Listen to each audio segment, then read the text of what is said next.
Hello friends, good morning. আজকেও তুমুল বৃষ্টি হচ্ছে বেলপাহাড়িতে। বৃষ্টি হওয়ারই কথা ছিল, বাট গত সপ্তাহে কেন জানি না নিউজে দেখিয়েছিল বুধবার অবধি বৃষ্টি হবে, কিন্তু আমরা তো স্যাটেলাইটে দেখলাম বৃহস্পতিবার থেকে মেঘ দেখাচ্ছে। আর গতকাল মেসেজও এসছে যে এদিকে রেড অ্যালার্ট জারি হয়েছে বৃষ্টির জন্য। তো এখনও বৃষ্টি হয়ে যাচ্ছে। বৃষ্টিতে রাইড করে গতকাল তো সমস্ত কিছু ভিজে গেছে।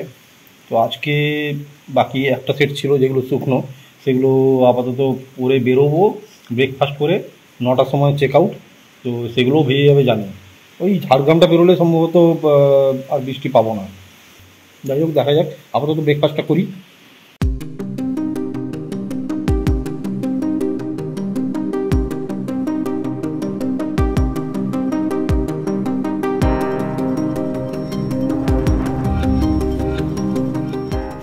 বাইকগুলোর অবস্থা দেখো, পুরো ভিজে গেছে। কালকের থেকে আজকে আরো বেশি বৃষ্টি হচ্ছে। বিশাল চাপে পড়ে গেলাম তো।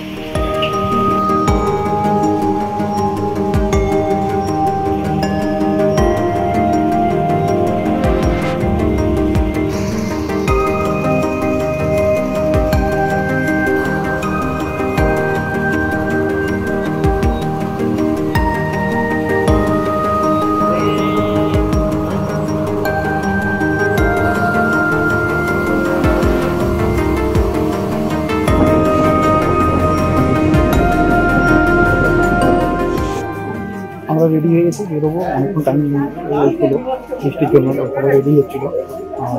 অলমোস্ট 11টা বাজে। মোটো ব্লগিং তো হবে না, কতটুকু কী করে কিনতে পারবো জানি না। আপাতত বেরোচ্ছি। লঞ্চ কোথায় করবো জানি না, বাড়িতে না কোলাঘাটে না কোথায়। তো ঠিক আছে, আপাতত বেরোই, তারপরে এখন বৃষ্টি থামলে তখন ফটো তুলবো, আদারওয়াইজ হবে না।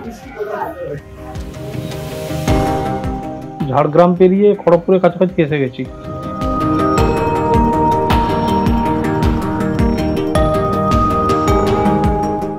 বৃষ্টি কন্টিনিউ হয়ে যাচ্ছে। ভেবেছিলাম ঝাড়গ্রামের পর আর বৃষ্টি পাবো না, মোটো ব্লগিংটা আর হলো না।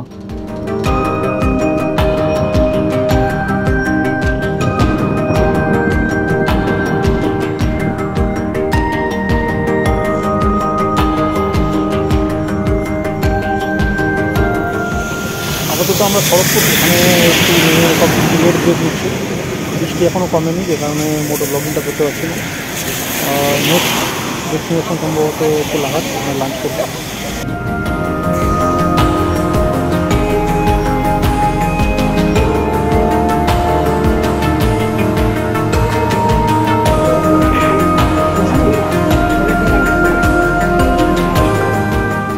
এখন আমরা কোলাঘাটে সবে ঢুকেছি।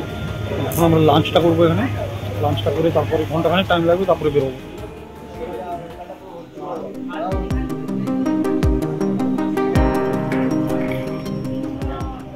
যে যার মতো করে অর্ডার করছে। আমি নিলাম ভেজ থালি আর সঙ্গে ডিম কারি।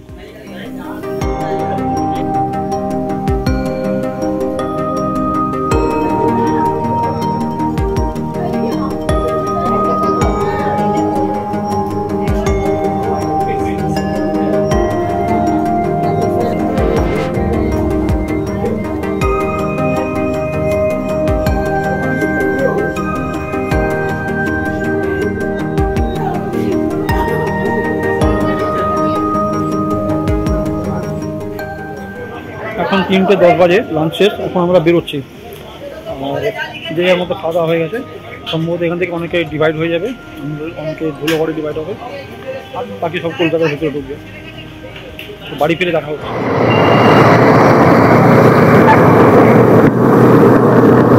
সবে বৃষ্টিটা একটু কমেছে।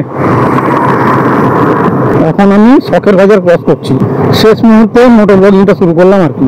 একটা জিনিস বলবো, যারা ভ্রমণে অনীহা, ভ্রমণ করে না, তারা নিজেদের জীবনকে একটা বড় অংশ থেকে বঞ্চিত করেছে নিজেদেরকে। আর এখন বাইক রাইডিং তো প্রচুর করছে লোকজন, প্রচুর। এটা একটা আলাদা আনন্দ, আলাদা একটা অনুভূতি। মনসুন রাইড করলাম তো এবারে, অসাধারণ লেগেছে। মানে বর্ষায় প্রকৃতিকে দেখা, আর সেটা হুইলারে ভিজে ভিজে, একটা অসাধারণ অনুভূতি, অসাধারণ অনুভূতি। যারা করে না এগুলো তারা বুঝবে না। শেষ মুহূর্তে মোটর ব্লগিংটা শুরু করলাম। আর কি আর বলবো, আর 5 মিনিটে তো বাড়ি পৌঁছে যাবো। সারাদিন স্নান হয়নি, খাওয়া দাওয়া হয়েছে কিন্তু স্নান হয়নি, আর জামা কাপড় তো সবই ভিজে গেল। বাড়ি গিয়ে আপাতত স্নানটা করবো, তারপরে দেখা যাবে ফুটেজগুলো কীরকম এসছে কীরকম উঠেছে, ওগুলো কম্পিউটারে ডাম্প করবো, দেখবো, তারপরে পরে এডিট করা শুরু করবো। এখন আর এডিট করবো না, ভালো লাগছে না। একটা আফসোস, কালকে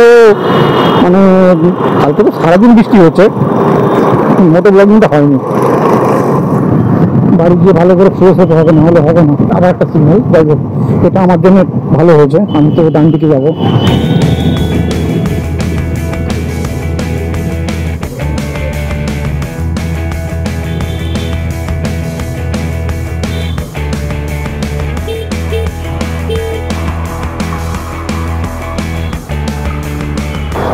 জার্নিটা খুব ভালো হয়েছে, এবারে জার্নিটা খুব সুন্দর হয়েছে। সবাই একসাথে গেছি, একসাথেই এসছি। মানে এমন হয়নি যে একসাথে বেরোলাম দিয়ে যাদের সুপার বাইক আছে হু হু করে বেরিয়ে চলে গেল, কোনো হুঁশ নেই, সেরকম তো হয়নি। 3 জন আগে আজকে বেরিয়ে গেছে, ওরা তো মানে ওদের তাড়াতাড়ি পৌঁছতে হবে, যে কারণে বেরিয়ে গেছে। যাই হোক, ভালোই হয়েছে ঘোরাঘুরি।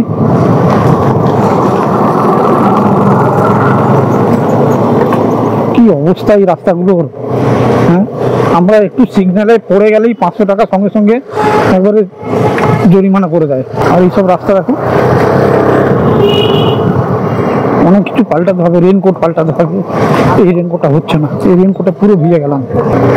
একটা ভালো রেনকোট কিনতে হবে, ভালো অ্যাকশন ক্যামেরা কিনতে হবে,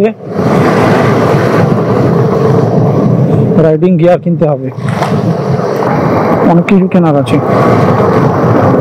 তার মধ্যে দাঁতের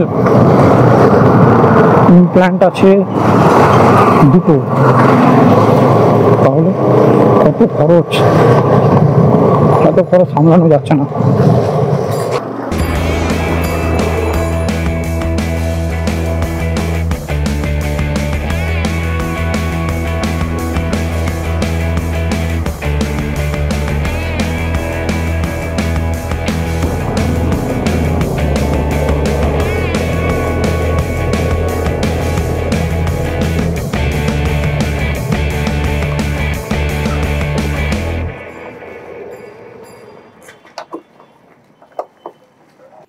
হ্যালো, হয়ে গেল বেলপাহাড়ি মনসুন রাইড।